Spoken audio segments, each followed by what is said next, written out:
Hola caminantes de Tierras Infinitas, yo soy Gigi.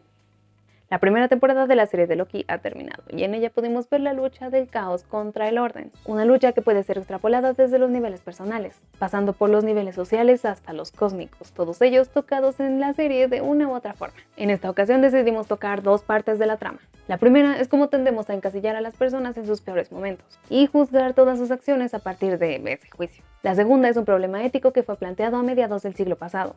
Uno que tiene muchas variantes y probablemente ninguna respuesta satisfactoria. El problema en el que está sustentado el final de la trama. ¿Es correcto podar a miles para salvar a millones? Niños indignos. Loki fue abandonado de niño por su padre para morir al no reconocerlo digno de ser un gigante de hielo. Odín lo tomó esperando algún día usarlo para que los pueblos se unieran, y aunque lo tomó como a un hijo, realmente nunca lo trató como tal. Probablemente por no serlo, o porque no tenía el coraje y la valentía de Thor, prefiriendo a Loki los libros y los estudios de magia que le impartía Frigga. Esto lo llenó de rencor hacia su hermano, quien al parecer tenía el glorioso propósito de algún día ser el rey de Asgard, sintiéndose cada vez más como un ser inferior, y para no sentirse de esa forma se convenció que su propósito tendría que ser más grande que el de su hermano. Pero en esencia el propósito no era lo importante, sino ser reconocido por otros como alguien importante, como alguien valioso, principalmente por Odín. Esta forma de pensar lo llevó a creer que su propósito era ser rey sin importar cómo. Irónicamente en las Edas es conocido como el dios del caos, pero su forma de pensar aquí en el UCM siempre fue imponer orden, como se vio en su discurso que dio en Alemania. Básicamente pensaba que era el único que podía imponer orden en la humanidad, con lo que llevaría felicidad por haber nacido para servir. Fue derrotado y encarcelado. Su historia continuó hasta morir a manos de Thanos. Pero con Loki la muerte siempre ha sido relativa, ya que gracias a los viajes en el tiempo de los Avengers pudo escapar a su destino, creándose así una nueva versión de él. Una que tenía como destino ser podado.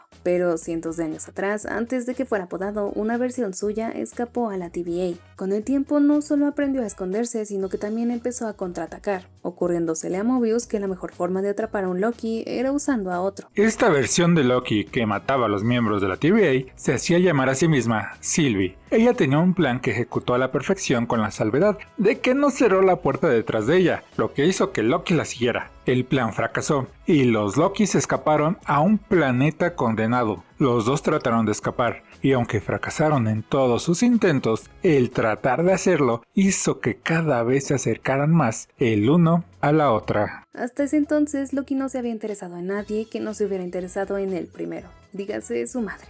Hay quienes podrían decir que en esencia se enamoró de sí mismo, pero ¿se han puesto a pensar qué tan diferentes serían si no hubieran tomado tal o cual decisión? Sylvie y Loki no son la misma persona, porque vivieron vidas diferentes. Mientras que Loki trataba de demostrar que tenía un glorioso propósito, que no era solo un desecho dejado a morir por su padre, Sylvie tenía que sobrevivir de aquellos que decían que su mera existencia era un error. Uno creció para no confiar en nadie, mientras que el otro se volvió la persona menos confiable. Nadie cambia, al menos no para los demás. Pero ese pequeño instante, casi insignificante, donde se interesó por un tercero, plantó la semilla que le permitiría abandonarse a sí mismo, que le permitiría abandonar su glorioso propósito para pensar literalmente en todos los seres nacidos y creados durante toda la existencia. Puso a los demás antes que a sí mismo, y eso lo convierte en todo un héroe. Aquí se nos presenta un tema por el que muchos hemos pasado, el de ser juzgados por nuestro peor yo, encasillándonos ahí como si no pudiéramos crecer y mejorar. Hay quienes llegan a asegurar que nadie puede cambiar, lo cual es ridículo. Para bien o para mal, todos cambiamos. Es una regla del universo, nada se queda quieto hasta que todo muera, o al menos eso es lo que creen algunos científicos que están a favor de la teoría del Big Freeze. Sylvie no confía en Loki, solo por reputación, y no solamente la de él, sino la de todos los Lokis, ya que es bien sabido que son manipuladores y traicioneros, pero sobre todo los Loki solo buscan una cosa, tener un glorioso propósito, y qué más glorioso que ser el amo de todo. Pero ¿realmente es glorioso vivir en soledad sin que nadie supiera de tu existencia?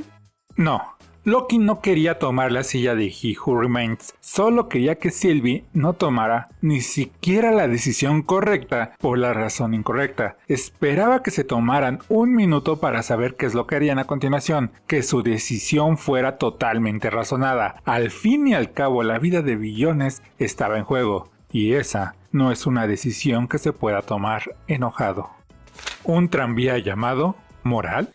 Sabemos por la ley de los grandes números que en una infinidad de líneas de tiempo va a existir al menos un ser que querrá conquistar a las demás, llevando una guerra entre todas, provocando la muerte de millones. Tienes la forma de que estas líneas no se creen si borras las variantes que llevan a una nueva ramificación. Es así que matas a millones, pero a la vez serían millones menos que la opción de la guerra. ¿Cuál escoges? En 1967, la filósofa Philippa Foot propuso el problema ético del tranvía. Planteaba que un tranvía sin frenos y desbocado se dirige a 5 trabajadores. Tú tienes la opción de jalar una palanca, lo que haría que el tranvía cambie de carril. Solamente que en el nuevo carril hay un trabajador que moriría inevitablemente. ¿Jalarías la palanca o no? Si quieres, pon pausa al video y date un tiempo para responder. Si escogiste jalar la palanca, eres parte del 90% de las personas que decidió hacerlo. Al fin y al cabo, las matemáticas son simples, ¿no? 5 vidas valen más que una. Sencillo, ¿cierto? En 1985, otra filósofa, Judith Jarvis Thomson, cambió el planteamiento del problema, el cual quedó básicamente como el anterior, solamente que no hay palanca y el trabajador solitario está a tu lado. Un trabajador lo suficientemente corpulento que al arrojarlo a las vías detendría el tranvía, salvando así a los otros 5 trabajadores. ¿Lo arrojarías? De nuevo, ponle pausa y date tiempo para responder. Si decidiste que no lo arrojarías, eres del 90% que decidió no hacerlo. ¿Pero por qué? ¿Por qué la mayoría de nosotros jalaríamos la palanca, pero no arrojaríamos al hombre? ¿No habíamos quedado que 5 vidas valen más que una? Parte de la respuesta la podemos encontrar en la neurociencia. El doctor Joshua Green escaneó los cerebros de varias personas cuando resolvían los dos planteamientos. Ahí encontró que en el primer escenario usamos la zona del cerebro asociada al razonamiento, mientras que en el segundo usamos la zona asociada a las emociones. Pero decimos que es solo parte de la respuesta, porque aún no se sabe el porqué de que un paradigma encienda nuestra parte racional, mientras que el otro encienda nuestra parte emocional. Una respuesta sería que empujar es algo personal, mientras que jalar una palanca nos hace pensar que no es nuestro problema si muere el hombre o no. Aquí podemos encontrar la respuesta a por qué Sylvie no quiso escuchar a Loki. Para ella era personal, no el sentido de que tenía que arrojar a una persona a las vías, sino más bien en el sentido de que ella fue la persona arrojada. ¿Qué más personal que eso? Por otra parte, aunque Loki también fue arrojado a las vías, no tuvo el tiempo para asimilarlo. No pasó cientos de años escapando de la TVA, escondiéndose en apocalipsis tras apocalipsis. Muy probablemente, si hubiera sido así, también hubiera matado a He Who Remains sin pensarlo. Si ustedes ya asimilaron que nuestro contenido no se basa en qué tanto nos gustan los cómics o qué tan diferente es la película o la serie de su fuente original, sino que tratamos de hablar de los temas que se tocan en las obras que nos gustan y profundizar en ellos, entonces este es su canal y no duden en suscribirse. Además, cada semana les traemos cronologías donde resumimos la historia de los personajes antes de que salga su serie o película y así tengan fresca su historia. Por supuesto, también les traemos recomendaciones, tops y algunas curiosidades de las infinitas tierras de los cómics. Para ayudarnos en este proyecto que hacemos con mucho gusto para ustedes, solamente tienen que ayudarnos a compartir nuestro contenido en sus diferentes redes sociales para que así la comunidad de caminantes de tierras infinitas siga creciendo. Y la respuesta es... Varias escuelas filosóficas han dado sus respuestas al problema. Por ejemplo, el utilitarismo plantea que el interés de la comunidad consiste en la suma de los intereses individuales. En otras palabras, la justicia se mide por sus resultados, sin que sea necesario recurrir a derechos o deberes. Un resultado de una persona muerta es favorable a uno en donde 5 mueren. Esto implica que no importa si jalas la palanca o arrojas al hombre, el resultado es el mismo y por lo tanto no tendría que haber discrepancia en la respuesta. Pero este planteamiento tiene un problema. Cambiemos el planteamiento. Supongamos que un paciente entra a una cirugía. El doctor tiene 5 más que necesitan un trasplante de órganos sanos que tiene el paciente. Lo tendría que dejar morir para salvar a 5 personas. En una tierra donde el problema del tranvía es resuelto por el utilitarismo, ¿confiarían en los doctores? En el lado opuesto de la ecuación tenemos la deontología kantiana, de donde se saca que obra de tal modo que uses a la humanidad, tanto en tu persona como en la persona de cualquier otro, siempre como fin y nunca solo como medio. En este caso, arrojar al trabajador lo volvería un medio para detener al tranvía, por lo que los planteamientos serían totalmente diferentes, porque al jalar la palanca no se estaría usando a nadie para detener al tranvía, y la muerte del trabajador que se encuentra ahí sería solo una lamentable consecuencia. Pero la misma Thomson modificó el dilema otra vez, ahora haciendo un bucle, donde jalar la palanca hace que el único trabajador muera para salvar a los otros 5, ya que si por algún motivo decide moverse, los 5 morirían, volviéndolo así un medio. El precio de la libertad. Regresemos al planteamiento de la serie, pero reduciéndolo a números más comprensibles. Supongamos que en la línea del tiempo solo va a haber una ramificación. La creación de esta nueva rama lleva a una guerra en la que mueren 5 personas. Para evitarlo, tienes que matar a la variante. ¿Qué harías?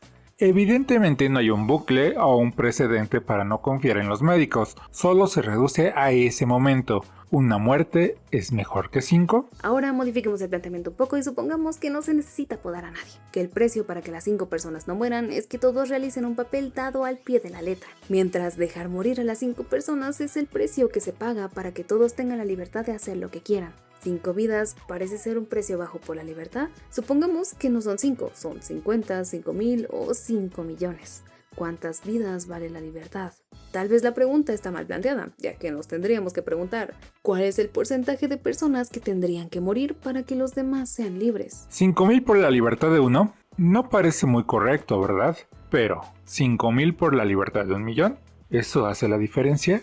Este paradigma se ha planteado a lo largo de nuestra historia cuando pueblos oprimidos deciden levantarse para buscar su libertad. Aún así, la respuesta no está a cuántos decides sacrificar para que alcances tu libertad, sino quiénes son los que deciden sacrificarse para que otros la alcancen. Una nueva TVA. Ya casi terminamos, solo falta agregar un factor a nuestro planteamiento para llegar al problema que se presenta en Loki. No hay palanca, solo podemos o no arrojar a las personas a las vías, si lo hacemos el tranvía se detiene y las 5 personas se salvan, o de no hacerlo es probable que las personas mueran. Pero pueden decidir hacerlo o no, pueden decidir quedarse o quitarse. Un planteamiento que parece tonto, ¿no? ¿Quién en sus cabales se quedaría a morir? Todos se quitarían, por lo que no tendría que arrojar a nadie. Eso es muy cierto, pero ¿recuerdan el reto de tomarse la foto con un tren que hizo que muchos murieran por no quitarse a tiempo? Ok, ya sé que están pensando, decidieron hacerlo por unos likes. No mataría a nadie por personas así. Pero en Loki el planteamiento no es sobre tranvías, es sobre una guerra, y en las guerras mueren personas inocentes. En ocasiones mueren más personas que decidieron no pelear que las que fueron a hacerlo. ¿Podarían a los que sean necesarios para que muchos más no mueran? ¿O tendrían fe de que esta vez y solo por esta vez la ley de los grandes números no se cumpliría y ni una de las versiones de He Who Remains decidiera conquistar nada? Que no aparecería otra persona que decidiera hacer lo mismo, que por fin hubiera paz. Tal vez la respuesta no sea podar o dejar que las líneas del tiempo crezcan sin control. Tal vez la respuesta vaya por regular las cosas. Básicamente lo que se supone que tiene que ser todo sistema judicial funcional, donde se sanciona a las personas que, bueno, esto no está muy claro, que empiecen una guerra. Cuando la empiecen ya será muy tarde porque para ese momento ya tendrán los recursos necesarios para no poder ser detenidos. Entonces, que sea ilegal ir de una realidad a otra, esa tal vez podría ser la solución. ¿Ustedes qué opinan? Tal vez la TVA se vuelva realmente esa policía del tiempo, donde solo se preocupe de arrestar a las personas que viajen de una realidad a otra, pero que no les importe si se crea una nueva ramificación, volviéndose una TVA que se asemeja a la que vemos en los cómics. Ahora es tu turno. ¿Ya conocías el problema del tranvía? ¿Qué crees que lo que hubiera hecho si Sylvie no lo hubiera llevado de regreso a la TVA? ¿He Who Remains era un héroe o un villano? Nos gustaría muchísimo saber tus respuestas en los comentarios. Espero que te haya gustado este video. Esta vez vamos a cambiar. Bueno, creo que ahora sí ya vamos a cambiar la forma como que tantito de hacer los análisis con estos nuevos títulos y así, subtítulos, sí, no, subtítulos. Ajá, Entonces espero que les guste. He intentado, no sé si se alcanza a ver, un Loki Drilo, como ganó en la encuesta de Instagram, y si no, de Instagram, porque todavía no podemos hacer las encuestas aquí en YouTube. Entonces ya cuando haya, pues ya se podrá, ¿no? Aquí. También las haríamos en ambas. Para que nos apoyen. Y una Miss Minutes que sí se ve un poco rara, entonces concéntrense en lo que... Bueno, espero que les haya gustado este video. En serio espero que les haya gustado este video, que les haya gustado el tema que tocamos. Sé que también cada semana estuvimos haciendo directos hablando sobre Loki, entonces, pues si no pueden ir a verlos, de repente hubo momentos muy jocosos. Y pues nada, me despido. Yo soy Gigi. Yo soy Eisan y esto es Tierra 1. Bye bye.